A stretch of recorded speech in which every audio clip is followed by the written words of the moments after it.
হরে কৃষ্ণ কৃষ্ণ কৃষ্ণ হরে হরে, হরে রাম রাম রাম হরে হরে।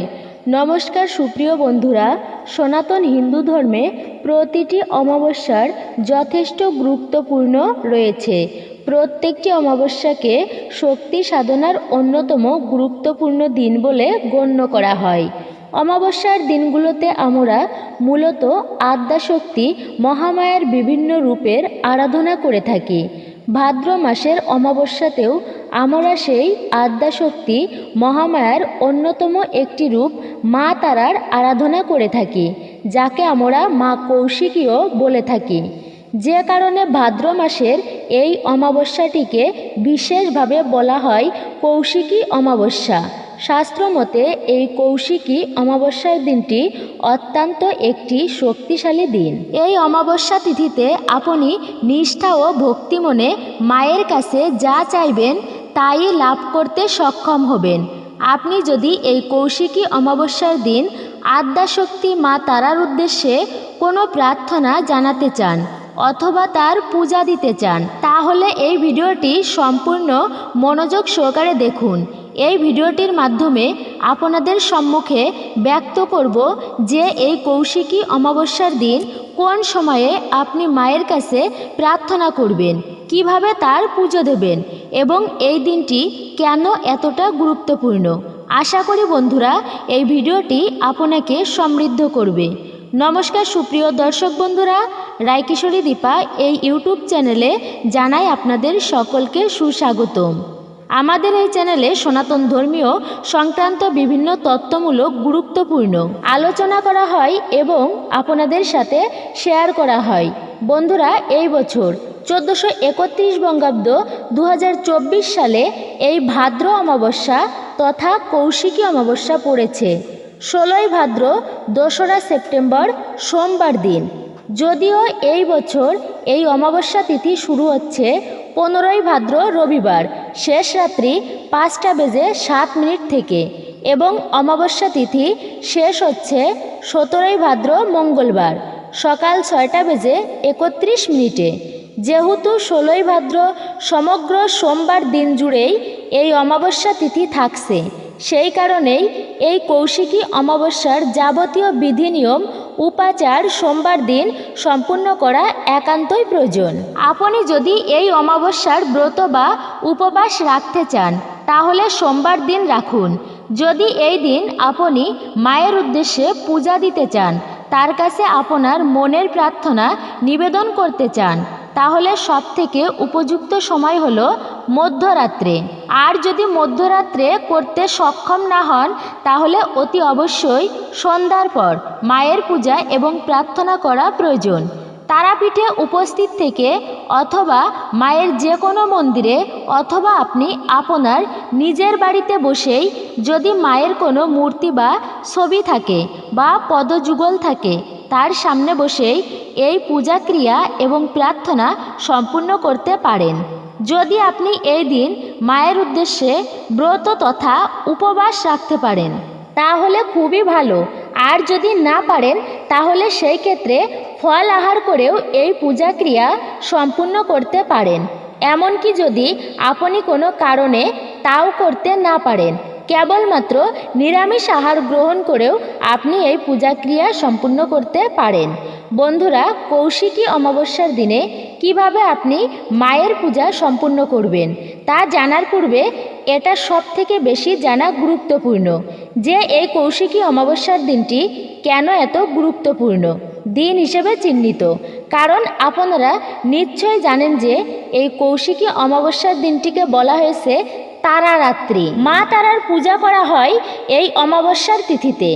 চণ্ডীতে বর্ণিত মহা সরস্বতী দেবীর কাহিনীতে বলা হয়েছে যে পুরাকালে শুম্ভ ও নিশুম্ভ কঠিন সাধনা করে ব্রহ্মাকে তুষ্ট করলে চতুরানন তাদের বর প্রদান করে কোনো পুরুষ তাদেরকে বধ করতে পারবে না, শুধু কোনো অযৌনী সম্ভূতা নারী তাদেরকে বধ করতে পারবে। অর্থাৎ এমন নারী যে কোনো মাতৃগর্ভ থেকে উৎপন্ন হয়নি।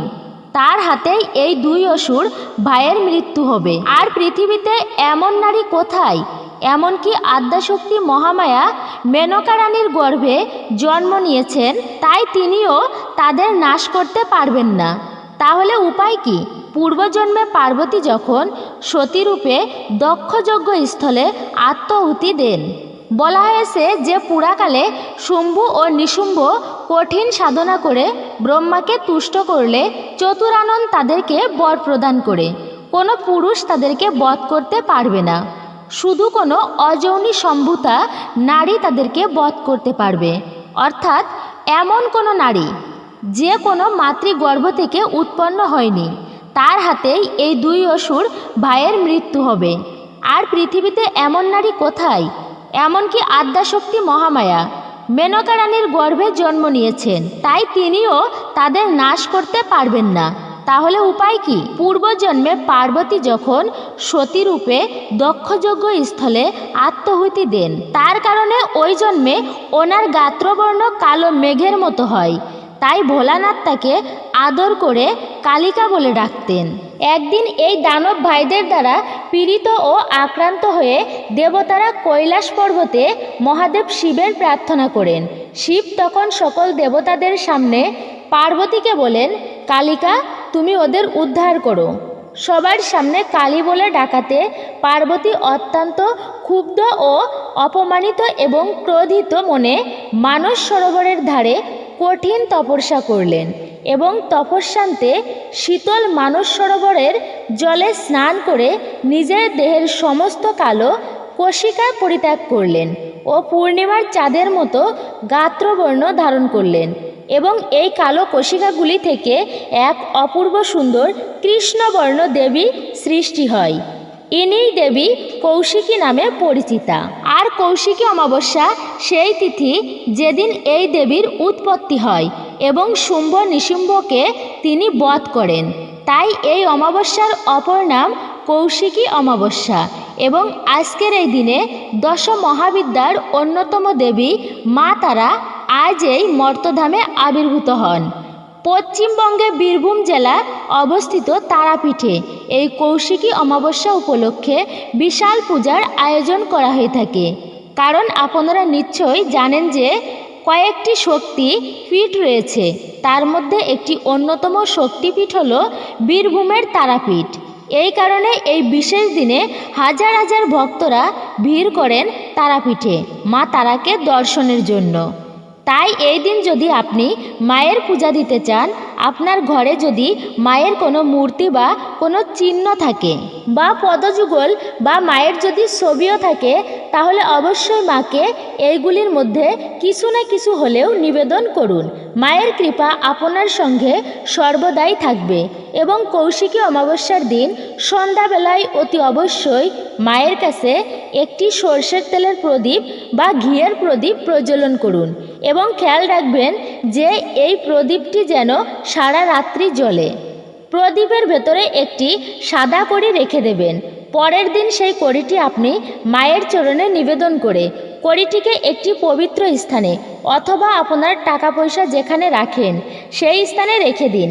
এতে মনে করা হয় মায়ের কৃপায় আপনি আর্থিক সমস্যার হাত থেকে রক্ষা পাবেন।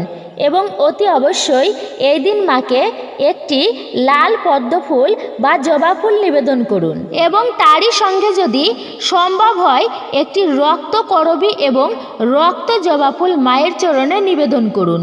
উক্ত ফুলটি নিবেদন করার পর মায়ের কাছে মনে মনে আপনার প্রার্থনা ব্যক্ত করুন, মনে মনে তাকে আহ্বান করুন, তার আরাধনা করুন।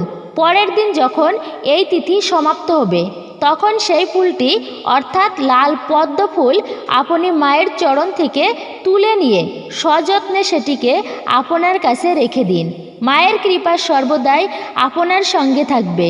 আর যদি এই দিন বিশেষভাবে আপনি মায়ের পূজা করতে চান, তাহলে সেই ক্ষেত্রে অবশ্যই একজন অভিজ্ঞ সাধক বা ব্রাহ্মণের সাহায্য নিন। তবে সত্যি কথা বলতে আপনার নিষ্ঠা ও ভক্তিই কিন্তু মূল বিবেচ্য বিষয়, কারণ মাকে প্রসন্ন করার প্রধান উপায় আপনার মধ্যেই নিহিত রয়েছে। কারণ সাধক বামাখ্যাপা বা রামকৃষ্ণ নিজেরাই স্বতন্ত্রভাবে মায়ের আরাধনা করে সিদ্ধি লাভ করেছিলেন। তাই আপনার একান্ত ভক্তি ও নিষ্ঠায় মাকে প্রসন্ন করবে। তবে হ্যাঁ, আরও একবার বলছি, সময় এবং সুযোগ পেলে অতি অবশ্যই তারাপীঠে গিয়ে মায়ের একবার পূজা দিয়ে আসবেন। মাকে দর্শন করাও অত্যন্ত সৌভাগ্যের ব্যাপার। তো বন্ধুরা, আজকের ভিডিওটি এখানেই সমাপ্ত করলাম। যদি এই বিষয় সংক্রান্ত কোনো প্রশ্ন বা মতামত থেকে থাকে তাহলে কমেন্ট বক্সে অবশ্যই লিখে জানাবেন। মায়ের কৃপা আপনার উপর সর্বদাই বর্ষিত হোক, এই কামনা করে আজকের ভিডিওটি এখানেই শেষ করলাম। সকলে ভালো থাকুন এবং সুস্থ থাকুন। আমাদের এই চ্যানেলে আপনি যদি নতুন দর্শক হয়ে থাকেন বা এই প্রথমবার আমাদের চ্যানেলে ভিডিও দেখছেন তাহলে অনুরোধ করব চ্যানেলটি অবশ্যই সাবস্ক্রাইব করে পাশে থাকা নোটিফিকেশন বেল আইকনটি প্রেস করে রাখুন। ভিডিওটি সম্পূর্ণ দেখার জন্য আপনাকে অসংখ্য ধন্যবাদ।